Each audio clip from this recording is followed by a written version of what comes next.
Assalamualaikum warahmatullahi wabarakatuh. Alhamdulillahi rabbil alamin alladhi khalaqana li'ibadatihi wa amarna bitauhidihi wa ta'atihi wa ashhadu an la ilaha illallah wahdahu la sharika lahu fi uluhiyatihi kama la sharika lahu fi rububiyyatihi wa ashhadu anna Muhammadan abduhu wa rasuluh wa khairatuhu min jami'il bariyatihi sallallahu alaihi wa ala alihi wa ashabihi wa ahli millatihi wa sallama tasliman katsiran. Amma ba'd, ayyuhan nas ittaqullaha haqqa tuqatih wa la tamutunna illa wa antum muslimun. Kama qala Allah faqad fadha al-muttaqun. Kama qala Allah Ta'ala fil Qur'an al-Karim, ya ayyuhalladzina amanu ittaqullaha haqqa tuqatih wa la tamutunna illa wa antum muslimun. Ikhwani a'adzallahu wa iyyakum. Segala puji bagi Allah Subhanahu wa Ta'ala yang telah menjadikan kita beragama Islam. Karena inilah nikmat yang terbesar, nikmat yang dengannya Allah Subhanahu wa Ta'ala memasukkan hamba ke dalam surganya. Karena seseorang yang berada dalam keislaman berarti dia berada di jalur yang benar, dia berada di atas millah yang hak, agama yang benar, agama yang suci, agama yang lurus, yang tidak akan mungkin orang bisa masuk surga kecuali lewat agama ini.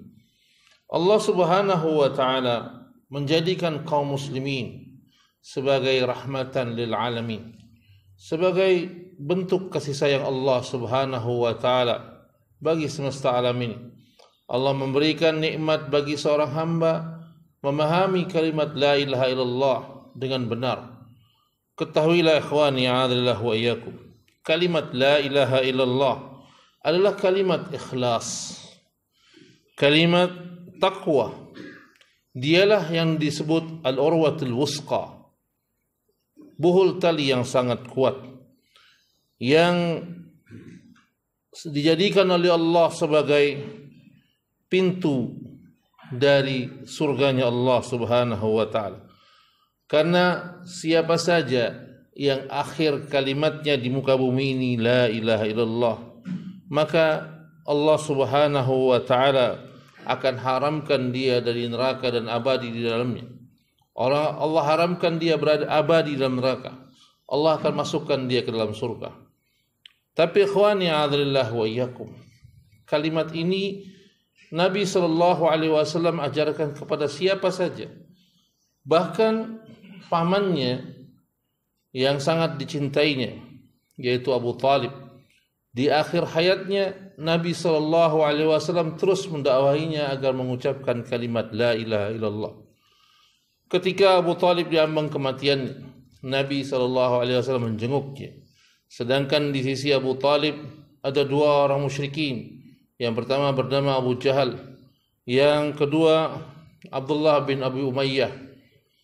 Kedua orang ini juga menemani Abu Talib. Nabi SAW menemui pamannya. Dia katakan pada pamannya, ya am, qul la ilaha illallah. Wahai pamanku, ucapkanlah kalimat la ilaha illallah. Uhajju laka biha indallah. Akan aku bela engkau nanti di hadapan Allah dengan kalimat ini. Namun ketika Abu Talib ingin mengucapkan kalimat ini, dua orang musyrik ini menarik bajunya dengan mengatakan, atarghibu an millat Abdul Muttalib? Wahai Abu Talib, kamu sudah benci sama agamanya Abdul Muttalib? Maka Abu Talib terhalang untuk mengucapkan la ilaha illallah. Sampai akhirnya Abu Talib wafat di atas kesyirikan dan tidak bisa diselamatkan oleh Nabi SAW. Abu Talib selamanya tidak akan pernah bisa masuk ke dalam surganya Allah Subhanahu wa Ta'ala. Walaupun Abu Talib mencintai Nabi SAW, bahkan Nabi juga mencintai Abu Talib, tapi tidak menyelamatkan dia dari api neraka. Dari sini kita lihat betapa Nabi SAW mendakwahkan kalimat ini, sangat berharap karena beliau mengatakan man akhirul kalam la ilaha illallah dakhala al-jannah. Kata Nabi SAW, lakinu mautakum bila ilaha illallah. Talkinkan orang yang mau wafat di antara kalian dengan kalimat la ilaha illallah. Fa innahu man kana ahlul kalami la ilaha illallah dakhala al-jannah.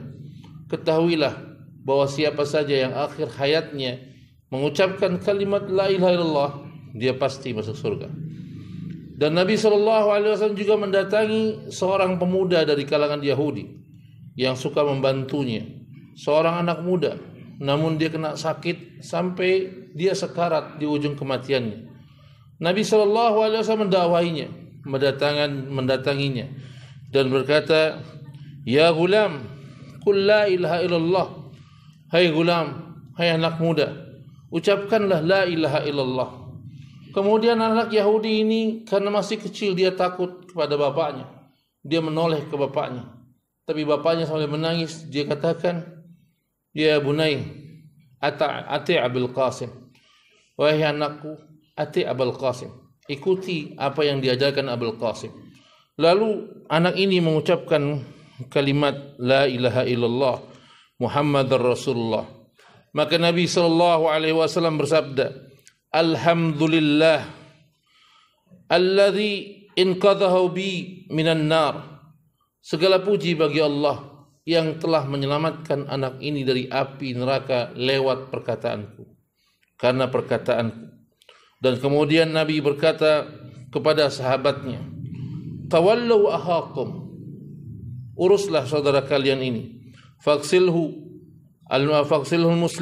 muslimun, kafanuh wa sallu alaih, thumma dafni fi maqabiril muslimin.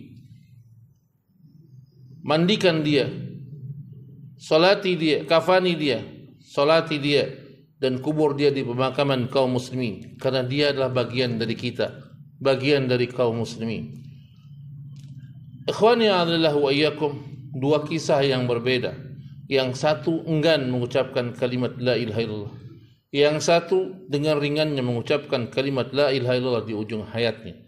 Tentu ikhwani a'adillahu wa iyyakum, walaupun Nabi mengatakan siapa saja yang akhir hidupnya mengucapkan la ilaha illallah, dia akan masuk surga. Tentu tidak seringan ini. Karena apa? Karena la ilaha illallah memiliki konsekuensi, memiliki makna dan konsekuensi dari pengucapannya. Seseorang yang mengucapkan kalimat la ilaha illallah, yang diinginkan, yang diharapkan dari ucapannya, dia membuktikan dari ucapannya dengan mengamalkan seluruh rukun Islam. Jika dia sudah mengucapkan la ilaha illallah, maka hendaklah dia negakkan salat, bayarkan zakat, dan lain sebagainya. Ini konsekuensi dari pengucapan la ilaha illallah. Karena ada juga orang yang mengucapkan kalimat la ilaha illallah, tapi dia membangkang zakat, maka Abu Bakar memeranginya. Lihatlah ketika Nabi SAW wafat, ada sebagian orang yang membangkang, tidak lagi mau bayar zakat, karena salah mentakwil ayat Allah Subhanahu wa taala. Karena Allah Subhanahu wa taala berfirman, kul min khuz min amwalihim. Allah perintahkan khuz, ambillah. Ini khuz yang diperintahkan dia ngomong, mukhatabnya adalah Nabi SAW. Dia anggap bahwa ketika Nabi sudah wafat, maka tidak perlu lagi membayar zakat. Maka dia keliru membayar zakat. Tapi apa yang dilakukan oleh Abu Bakar sebagai pengganti Nabi SAW? Dia menyuruh atau dia mengumpulkan pasukan untuk menyerang kaum yang membangkang zakat. Kata Abu Bakar, demi Allah, aku akan perangi mereka.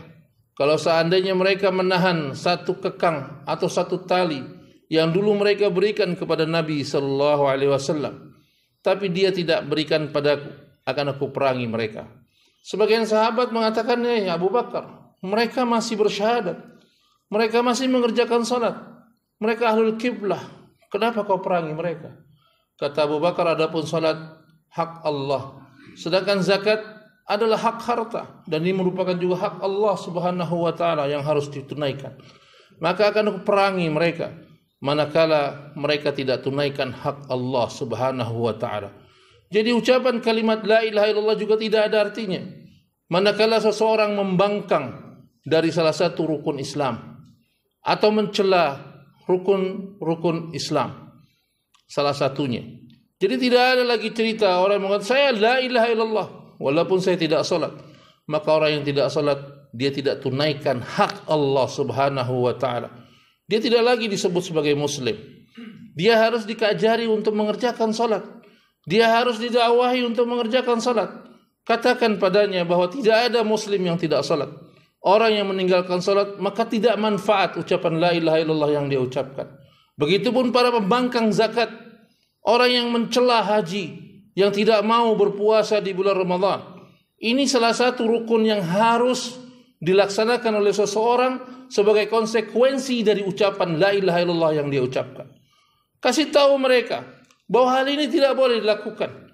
Dia harus mengerjakan orang yang mengucapkan la ilaha illallah. Dia harus mengerjakan semuanya. Mengerjakan rukun-rukun Islam. Kemudian dia mengerjakan ketaatan pada Allah. Dan meninggalkan yang dilarang oleh Allah Subhanahu wa ta'ala. Maka ikhwani a'adzallahu wa iyyakum. Tugas kita adalah memberitahu siapa saja orang terdekat kita. Mengingatkan mereka. Tidak ada artinya kau mengaku muslim sedangkan kau meninggalkan salat. Kita kasih tahu saudara-saudara kita yang tidak atau membangkang dari membayar zakat. Lihatlah Abu Bakar memerangi orang-orang yang membangkang zakat. Dianggapnya mereka sebagai orang kafir karena diperangi oleh Abu Bakar Siddiq radhiyallahu anhu. Sampai mereka taubat mengerjakan atau membayar zakat. Tapi ikhwani a'adzallah wa iyyakum, kita kaum muslimin mendakwakannya, mengajaknya kembali kepada Allah Subhanahu wa taala. Adapun urusan eksekusi, hukuman itu urusan pemerintah. Karena Abu Bakar ketika itulah pemerintah. Sedangkan kita tidak bisa melakukan itu. Ketika ada orang yang meninggalkan zakat, genggam tangannya, ajak dia ke masjid. Ajak dia mengamalkan perintah Allah yang mulia ini, yaitu salat. Ini yang harus kita lakukan. Bukan mengeksekusinya, bukan menghukumnya, karena bukan hak kita, bukan urusan kita. Tugas kita adalah mengajaknya, memberitahu kesalahan-kesalahannya, kekeliruan-kekeliruannya. Demikian juga hal orang-orang yang melaksanakan peribadatan pada selain Allah Subhanahu wa taala. Maka tidak manfaat kalimat la ilaha illallah yang dia ucapkan. Tidak ada manfaat walaupun dia ucapkan la ilaha illallah 1000 kali atau bahkan lebih dari 1000 kali. Maka tidak ada manfaatnya dari kalimat la ilaha illallah yang diucapkan. Ingatlah ikhwani, a'adzallahu wa iyyakum. Kalimat la ilaha illallah, karena kalimat inilah Allah menciptakan surga dan neraka. Karena kalimat inilah Allah Subhanahu wa taala menjadikan dia lebih berat daripada dunia dan isinya dan langit dan isinya kecuali Allah Subhanahu wa taala. Dialah kalimat yang sangat agung yang bisa menghapus dosa seorang hamba manakala dia memahaminya dengan benar. Dan kalimat la ilaha illallah bermakna la ma'budah bihaqqin illallah. Tidak ada yang berhak untuk diibadahi kecuali Allah Subhanahu wa taala. Inilah yang harus kita jaga. Inilah yang harus kita ulang-ulang. Inilah yang harus kita amalkan. Kita praktekkan konsekuensi dari ucapan-ucapan la ilaha illallah yang kita ucapkan. Bukan sekedar ucapan, bukan sekedar omongan, tapi buktikan bahwa kalimat itu butuh keikhlasan dari hati kita. Karena Allah Subhanahu wa taala tidak bisa menyelamatkan seseorang hanya karena bermodal la ilaha illallah, tapi dia tidak melaksanakan konsekuensi dari apa yang diucapkan. Sedangkan kita, siapapun yang mengucapkan la ilaha illallah, maka kita hukumi mereka muslim. Kita hukumi dia saudara kita. Harus kita membelanya. Sedih ketika mereka sedih dan bahagia ketika mereka bahagia. Ini konsekuensi dari ucapan la ilaha illallah. Semoga Allah Subhanahu wa taala mengarahkan kita kepada jalan yang benar. Kalimat tauhid ini kita pegang dari mulai kita hidup sampai di ujung kematian kita. Semoga Allah Subhanahu wa taala memudahkan kita untuk menggenggamnya, menggigitnya dengan gigi geraham kita. Lebih baik kita kehilangan semuanya kecuali kalimat la ilaha illallah. Inilah yang harus kita usahakan. Semoga Allah Subhanahu wa taala memberikan hidayah kepada kita untuk melakukannya. Barakallahu li wa lakum minal ayati wa dzikril hakim wa taqabbala minni wa minkum tilawatahu innahu huwas samiul alim. Aqulu qawli hadza wastaghfirullaha li wa lakum fastaghfiruhu إنه هو الغفور الرحيم. الحمد لله على إحسانه وشكر له على توفيقه وامتنانه. أشهد أن لا إله إلا الله وحده لا شريك له تعظيما لشأنه، وأشهد أن محمدا عبده ورسوله الداعي إلى رضوانه، صلوات ربي عليه وعلى آله وصحبه وإخوانه. أيها الناس، أوصيكم وإياي بتقوى الله وطاعته لعلكم تفلحون، كما قال الله تعالى في القرآن الكريم: يا أيها الذين آمنوا اتقوا الله وقولوا قولا سديدا يصلح لكم أعمالكم ويغفر لكم ذنوبكم، ومن يطع الله ورسوله فقد فاز فوزا عظيما. ويا أيها الناس اعلموا أن الله أمركم بأمر ما بدأ به بنفسه، كما قال الله تعالى في القرآن الكريم: إن الله وملائكته يصلون على النبي يا أيها الذين آمنوا صلوا عليه وسلموا تسليما. اللهم صل على محمد وعلى آل محمد كما صليت على إبراهيم وعلى آل إبراهيم، وبارك على محمد وعلى آل محمد كما باركت على إبراهيم وعلى آل إبراهيم في العالمين إنك حميد مجيد. اللهم اغفر للمسلمين والمسلمات والمؤمنين والمؤمنات الأحياء منهم والأموات إنك سميع قريب مجيب الدعوات. ربنا لا تؤاخذنا إن نسينا أو أخطأنا، ربنا ولا تحمل علينا إصرا كما حملته على الذين من قبلنا، ربنا ولا تحملنا ما لا طاقة لنا به، واعف عنا واغفر لنا وارحمنا، أنت مولانا فانصرنا على القوم الكافرين. اللهم انصر إخواننا المظلومين في فلسطين، اللهم انصر إخواننا المستضعفين في غزة، اللهم انصر من نصر الدين واخذل من خذل المشركين. ربنا لا تؤاخذنا إن نسينا. اللهم علي بنا كلمة الإسلام وارفع بنا كلمة الإسلام وارفع بنا راية القرآن، واجعل كلمة المسلمين هي العليا وكلمات أعدائهم هي السفلى. اللهم دمر من حلك الدين، عدوك وعدو المسلمين. ربنا آتنا في الدنيا حسنة وفي الآخرة حسنة وقنا عذاب النار وقنا عذاب النار وقنا عذاب النار. وصلى الله على نبينا محمد وعلى آله وصحبه أجمعين، وآخر الدعوانا أن الحمد لله رب العالمين.